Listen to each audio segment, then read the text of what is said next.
दोस्तों स्वागत है आपका एक नए एपिसोड में। 6 अगस्त 1945 पैसिफिक ओशन में एक छोटे से आइलैंड से 3 प्लेन टेक ऑफ करता है जापान के वेदर कंडीशन को चेक करने के लिए। ये तीनों ही प्लेन जापान के वेदर कंडीशन को जांचने के लिए इक्विपाइड थे। इन तीनों प्लेन के बाद और 3 प्लेन टेक ऑफ करता है। पहला B-29 द ग्रेट आर्टिस्टे और दूसरा B-29 नेसेसरी इविल। ये दोनों ही प्लेन में 12-12 मेंबर थे और ऑब्जर्वेशन इक्विपमेंट लोड था। Last third plane B-29 Enola Gay, इसमें कुछ ऐसा लोड था जिसने इतिहास को हमेशा हमेशा के लिए बदल दिया।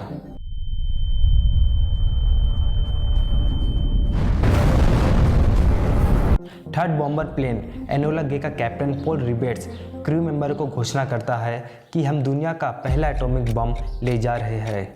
सोमवार की वो सुबह था, वेदर कंडीशन भी काफ़ी बढ़िया था। सुबह सुबह B-29 एनोला गे यूरेनियम बॉम्ब लिटिल बॉय के साथ अपने टारगेट हिरोशिमा पहुंचता है। लोग अपने दिन की शुरुआत कर ही रहे थे। सुबह सुबह बच्चे स्कूल जा रहे थे। इसी बीच उनको आसमान में चमकता हुआ कुछ दिखाई देता है। उन्हें जरा सा भी अंदाज़ा नहीं था कि ये चमकीली चीज़ कुछ ही सेकेंड्स में सब कुछ तहस नहस कर देगा और आने वाले समय में उनकी नस्लें बदल देगी। सुबह 8:15 पे दुनिया का पहला एटॉमिक बम हिरोशिमा के ऊपर गिराया गया।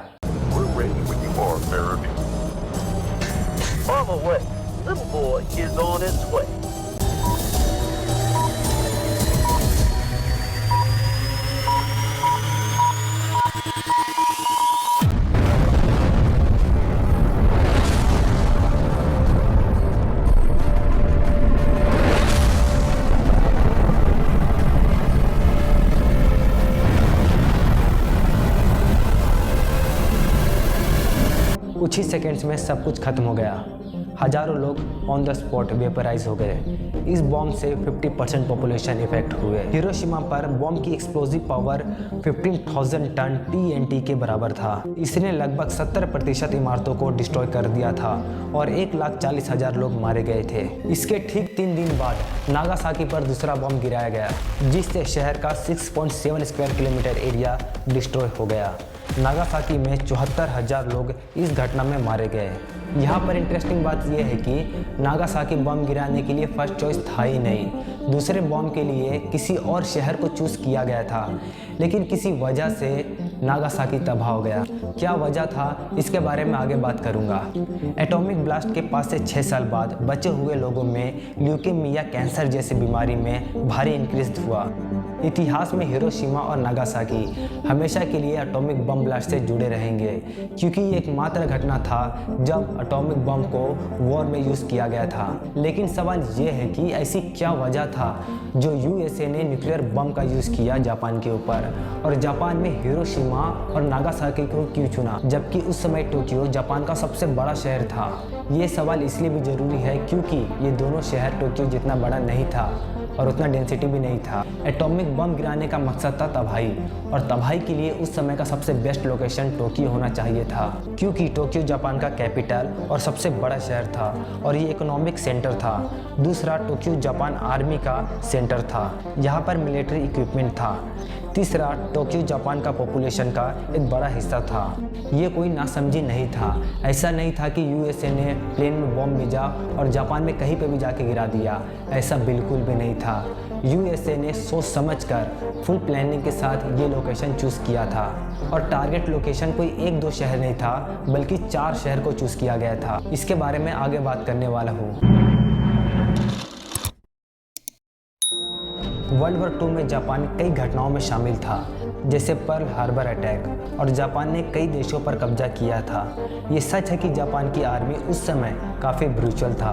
अमेरिका का कहना है वॉर को जल्द से जल्द खत्म करने के लिए, जापान को रोकने के लिए और जीवन को बचाने के लिए जापान पर न्यूक्लियर बम गिराना जरूरी था। आज भी कई लोग इस बात को सच मानते हैं, लेकिन ये पूरी तरह से सच नहीं है। जब एटॉमिक बम सक्सेसफुली तैयार हुआ था, उस समय जापान सरेंडर होने के लिए तैयार था। तो जब जापान सरेंडर होने के लिए तैयार था, तो USA ने बम क्यों गिराया था? इसके पीछे का रीज़न बिहाइंड द सीन कुछ अलग ही चल रहा था। ये पूरा पॉलिटिकल और स्ट्रैटेजिक पर्पस था। क्रूड ऑयल की तलाश में जापान 1931 में चीन के मंचूरिया पर अटैक कर देता है। 1937 तक जापान चीन के बड़े हिस्सों को कंट्रोल में ले लेता है। यहाँ पर जापानीज सोल्जर ब्रूचुअलिटी की सारी हदें पार कर देता है।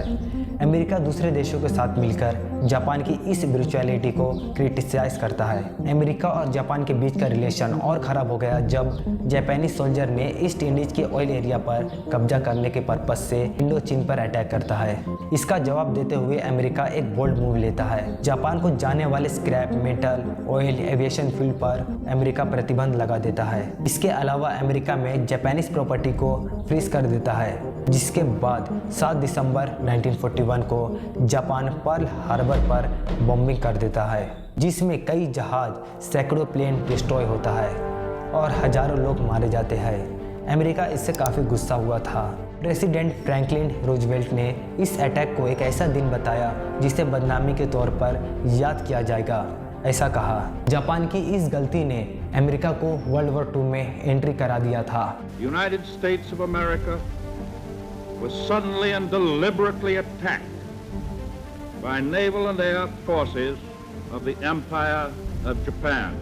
जापान के ऊपर न्यूक्लियर बम गिराने के फैसले में एक इम्पोर्टेंट फैक्टर ये था कि वॉर के बाद पैसिफिक एरिया में अमेरिका अपना डोमिनेंस इस्टेब्लिश करना चाहता था और इसके लिए अमेरिका को जापान पर कब्जा करना जरूरी था, जिससे वॉर के बाद जापान का खतरा नहीं था। खतरा था तो बस एक ही देश का था और वो सोवियत यूनियन। एशिया में भी और यूरोप में भी। वर्ल्ड वॉर II के एंड में अमेरिका और सोवियत यूनियन ये दोनों सुपर पावर बन गए थे। अमेरिका चाहता था कि वो अपनी पावर और प्रभाव को पैसिफिक एरिया में भी फैलाए। यूँ तो अमेरिका और सोवियत यूनियन ये दोनों ही एलाइड पावर में थे, लेकिन अमेरिका कभी भी नहीं चाहता था कि Soviet union world super power के रूप में उभरे। इसलिए अमेरिका एशिया और जापान पर सोवियत इन्फ्लुएंस को रोकना चाहता था। यूरोप में वॉर खत्म होने के 3 महीने बाद सोवियत यूनियन जापान के खिलाफ वॉर में उतरने वाला था। यूएसए को न्यूक्लियर का यूज करने के लिए बस एक बहाने की जरूरत था ताकि वो दुनिया के सामने अपनी भयानक शक्ति का प्रदर्शन कर सके, और न्यूक्लियर उस समय सिर्फ अमेरिका के पास था। अमेरिका को वॉर में न्यूक्लियर यूज करने के लिए सिर्फ एक ही मौका था और वो सोवियत यूनियन का जापान पर अटैक करने से पहले का था, क्योंकि इस बात का पूरा पॉसिबिलिटी था कि वॉर में सोवियत के शामिल होने से जापान सरेंडर कर देगा और सोवियत यूनियन जापान पर कब्जा कर लेगा, जिसके बाद अमेरिका न्यूक्लियर को यूज करने का मौका खो देगा। अमेरिका किसी भी संभावना को रोकना चाहता था कि वो कहीं न्यूक्लियर यूज करने का मौका ना खो दे। जुलाई 1945 में प्रेसिडेंट ट्रूमैन को इन्फॉर्म किया गया कि न्यूक्लियर बम का पहला टेस्टिंग सफल रहा। बम वॉर में यूज करने के लिए तैयार है। मैनहट्टन प्रोजेक्ट टारगेट कमेटी, ये एक अमेरिकी कमेटी था जो 1945 में मैनहट्टन प्रोजेक्ट के तहत बनाया गया था। इस कमेटी का पर्पस जापान पर एटॉमिक बम गिराने के लिए सूटेबल लोकेशन को सिलेक्ट करना था। ये कमेटी डिस्कस कर रहे थे कि कौन सा जापानी शहर न्यूक्लियर बम के लिए सबसे इफेक्टिव लोकेशन होगा। कमेटी ने अपना रिकमेंडेशन जारी किया कुछ स्पेसिफिक क्राइटेरिया के आधार पर। जिस शहर में बम गिराना था उस शहर का कंडीशन कुछ इस तरह होना था। टारगेट सिटी को लार्ज अर्बन इंडस्ट्रियल एरिया होना चाहिए जहाँ सिग्निफिकेंट मिलिट्री और इंडस्ट्रियल एक्टिविटीज़ हो। ये इंश्योर करता था कि बम का इम्पैक्ट मैक्सिमम हो और जापान का वॉर एफर्ट्स को डिसरप्ट करे। सिटीज़ को ऐसा होना चाहिए था जहां ब्लास्ट डैमेज इफेक्टिवली हो सके। बम गिराने के लिए जगह ऐसा होना चाहिए जहां पर साइकोलॉजिकल इम्पैक्ट ज़्यादा हो। इसके लिए शहर में एक बार भी बॉम्बिंग या अटैक नहीं हुआ हो। वेदर कंडीशन मोस्ट इम्पोर्टेंट था। क्लियर वेदर इंश्योर करता था कि बॉम्ब एक्यूरेटली ड्रॉप हो और मैक्सिमम इम्पैक्ट हो।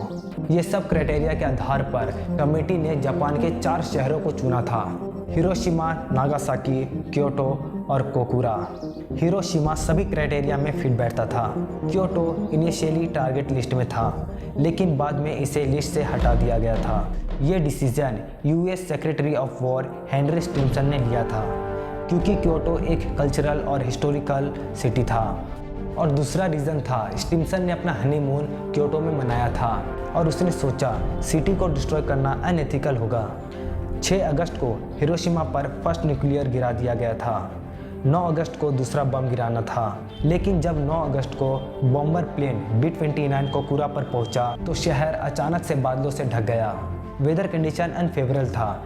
थिक क्लाउड कवर और स्मोक के वजह से टारगेट को विजुअली आइडेंटिफाई करना मुश्किल हो गया था, इसलिए टारगेट को बदल दिया गया था, जिसके वजह से सेकेंडरी टारगेट नागासाकी तबाह हो गया। अब आते हैं सवाल पर कि टोक्यो मेन सिटी होने के बावजूद कैसे बच गया। टोक्यो को टारगेट लिस्ट में इंक्लूड नहीं किया गया था क्योंकि टोक्यो पहले से ही एक्सटेंसिव कन्वेंशनल बॉम्बिंग का शिकार बन चुका था। मार्च 9-10, 1945 को टोक्यो पर फायर बॉम्बिंग हुआ था जो सिटी के लार्ज पार्ट्स को डिस्ट्रॉय कर चुका था, जिसके वजह से एटॉमिक बम का इम्पैक्ट कम होता था। दूसरा रीज़न था टोक्यो जापान का कैपिटल सिटी था और वहाँ एम्परर हिरोहितो का रेसिडेंस भी था। डायरेक्टली कैपिटल और एम्परर को टारगेट करना वॉर के पोस्ट वॉर डिप्लोमेटिक रिलेशन और आउटकम्स को बना सकता था। इन रीजंस के वजह से टोक्यो बच गया। दोस्तों, अगर वीडियो इन्फॉर्मेटिव लगा हो तो लाइक मार के चैनल को अभी सब्सक्राइब कर ले। बहुत बहुत धन्यवाद दोस्तों, मिलते हैं नेक्स्ट एपिसोड में।